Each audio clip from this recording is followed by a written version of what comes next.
வைகுண்ட ஏகாதசி என்றால் என்ன அப்படின்னு தெரியுமா? இந்த டிசம்பர் 30ஆம் தேதி உத்தர தரிசனத்தை காண உங்கள் அருகில் உள்ள விஷ்ணு கோவிலுக்கு செல்லுங்கள்.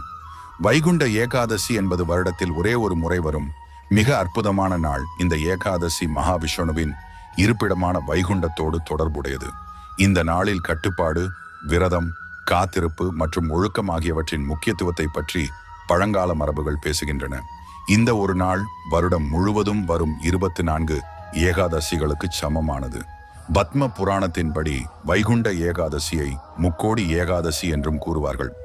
அன்று வடக்கு திசையில் உள்ள வைகுண்ட வாசல் திறக்கப்படும் போது அதனை மோட்ச துவாரம் என்றும் அழைப்பார்கள். அந்த சமயத்தில் முக்கோடி தேவர்களும் இந்த வைகுண்ட வாசல் வழியாக ஸ்ரீ மகாவிஷ்ணுவை தரிசிக்க செல்வார்கள். முக்கோடி தேவர்களும் இணைந்து கொண்டாடும் ஒரே ஏகாதசி இந்த வைகுண்ட ஏகாதசி ஆகும். இந்த ஒரு நாளில் கோவிந்தனை தரிசித்தாலோ அல்லது மனதார நினைத்தாலோ